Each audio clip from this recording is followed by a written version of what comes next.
Hola, hola, buenos días y bienvenidos a otra clase personalizada del profe Brian, ya que hoy tenemos nuestra clase especial, nuestra segunda clase especial, y vamos a hablar sobre la biogeografía andina, un tema muy importante que debemos aprender. Muy bien, hablar de biogeografía andina es estudiar o es el estudio de la distribución entre especies de flora y fauna dentro de la cordillera de los Andes. Todos sabemos que Ecuador es un lugar mega diverso y también se caracteriza por tener grandes entramados de paisajes, naturalezas que son de tierra, de agua, incluso de hielo. Por eso nuestro país, al ser un complejo mundo de geografías montañosas, se desarrolla también el clima, la temperatura, las altitudes, y desde allí parte el estudio de lo que es todo lo que lleva a ser endémico o único.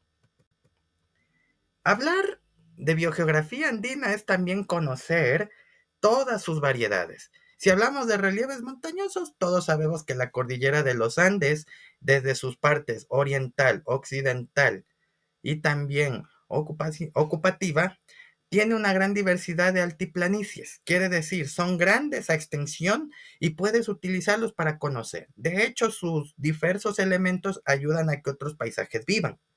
Desde allí, la variedad climática que forma parte con el relieve montañoso genera todo lo que es la capacidad de los climas. Genera zonas tropicales, al igual que glaciares, que ayudan a que los ecosistemas y climas de las regiones se vuelvan únicas en su tipo. ¿Ya? Incluso también se habla de que es muy bueno para la preservación natural. Y si hablamos del endemismo es cuando todo aquello que la biogeografía andina genera dentro de sus espacios, siempre habrán cosas que son desconocidas, pero únicas en su tipo, como por ejemplo también las especies, incluso hay plantas que suelen ser diferentes que en otros países. Por eso estos factores representan mucho lo que es este tema de hoy. Hablar de biogeografía andina es topar a un personaje cuyas aventuras, resultados y consecuencias promovieron el desarrollo. Ese es Alexander von Humboldt. Él viaja por diferentes países del mundo y empieza a analizar todo lo que hay en la naturaleza. ¿Cómo es que existen tantas respuestas para crear tan grandes lugares y espacios, podemos decir, únicos en su tipo? Y eso es lo que von Humboldt realiza en sus expediciones. Con ello recoge datos sobre lo que es la naturaleza y la importancia de contribuir a la ecología. Como ustedes saben, un naturalista como von Humboldt siempre se ha encargado de estudiar o trabajar lo más importante de nuestros paisajes, no solo de aquí del Ecuador, sino también de otras partes del mundo. Claro que fue una tarea difícil, pero lo logró, podemos decirlo así. Y las consecuencias que formó parte de este proceso es que von Humboldt siempre tuvo una fortaleza muy importante para observar el comportamiento de la naturaleza y de los humanos que habitan en ella. Porque él decía, podemos contribuir a la naturaleza, pero también la podemos destruir si no la usamos bien. Ahora, cabe destacar que Humboldt, como todo un buen aventurero, tuvo el apoyo de muchas personas, pero sobre todo de Aim von Plant, que ha sido un hombre que aportó al desarrollo de sus investigaciones. De hecho, el trabajo que Humboldt realizó en el Ecuador fue que en 1802 alcanza una gran zona de ascendencia al volcán, no sube a la punta, y describe todas las contribuciones elementales del Chimborazo. Y luego descubrió poco a poco que la distribución de todos esos elementos forman la vegetación y los ecosistemas, porque a la final con el hielo también se desarrolla agua y agua potable.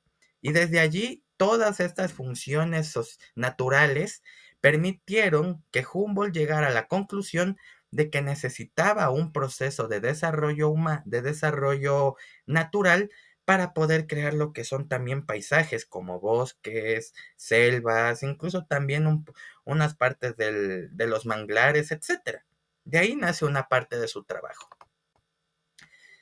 Humboldt, con gran trabajo y esfuerzo, deja grandes legados. Científicamente hablando, estudió el Chimborazo y llegó a lo que ya hemos visto antes, pero con la diferencia de que hay o existen varias representaciones de que la ciencia forma que la naturaleza y los ecosistemas trabajan en conjunto o están interrelacionadas con los demás.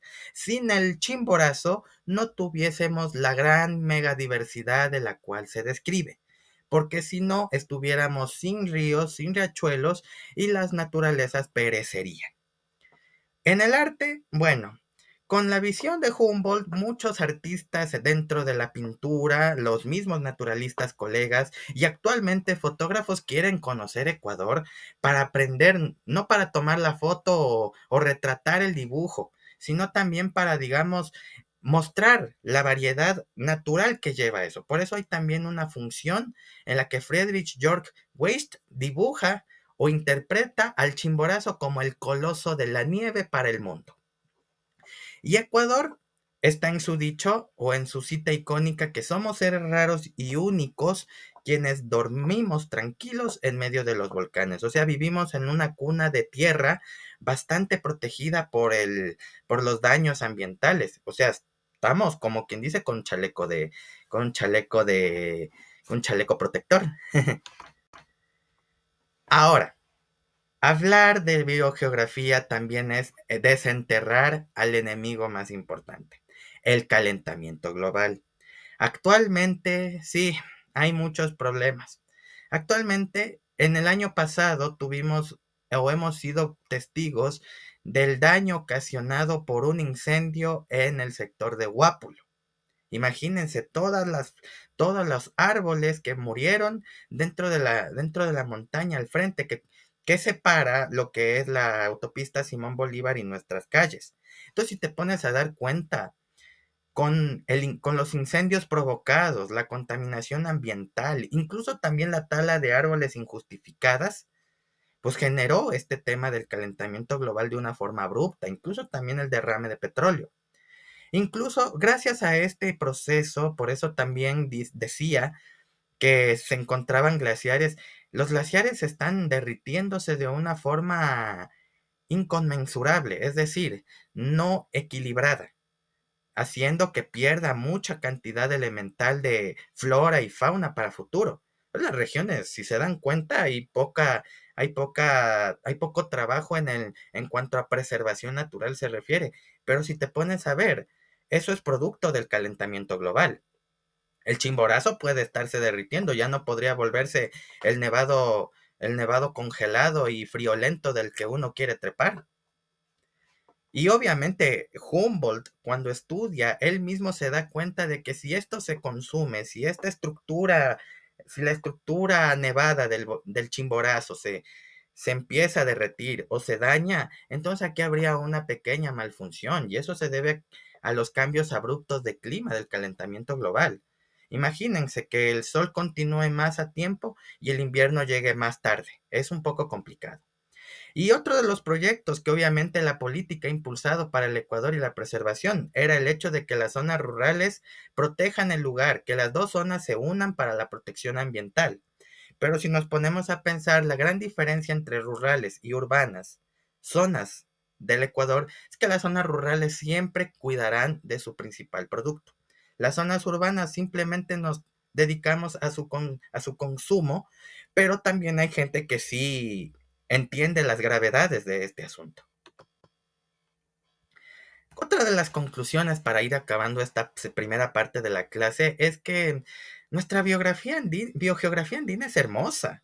Mira, ponte a pensar que tú tienes de todo un poco, incluso tienes una fauna y una flora rica, que no la puedes dañar.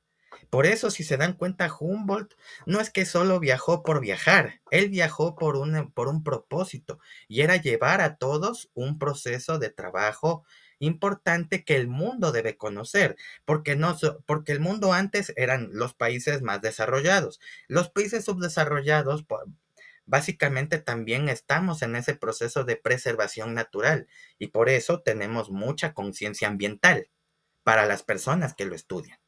Desde ese momento hay que comprender incluso que todos estos ecosistemas son únicos en su tipo y no vale la pena destruirlos.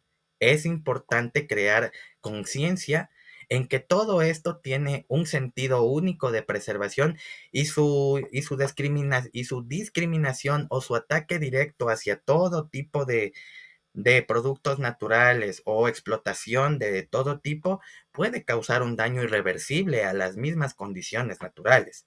Por eso es importante determinar y cuidar nuestras cosmovisiones andinas, sobre todo este tipo de lugares como el Chimborazo, que como ustedes saben, hay mucho de qué consentir y conversar. Y por último, el calentamiento global podría determinar estas irregularidades. La llegada del calentamiento global ha provocado ciertos daños social, ciertos daños ambientales y naturales. El hecho mismo de que los climas se vayan abruptamente apareciendo antes de un tiempo determinado es indicio de que puede existir destrucción. Y no por esa razón podemos dejarnos confiar. Hay que cuidar y preservar esa tierra. Y bueno, esa fue la primera parte de la clase. En la segunda parte vamos a ir a los datos curiosos y también vamos a explicar otros temitas de esto que necesitamos puntualizar. Y vamos a ir también a nuestro recorrido, ya que esta es una clase especial. Así que prepara la maleta, el agua y si puedes, papel o lápiz, porque vamos a estudiar más de este tema. Puede servirte bastante. Esto, von Humboldt, podrá ser, no podremos verlo en el aula de clases, pero tu profe Brian te lo quiere enseñar para que tengas algo de qué decir a tus compañeros, incluso dejar al ojo cuadrado al profesor. Nos vemos en un instante, no se lo pierdan. Las Russen wissen Forsche, Versuch erfolgt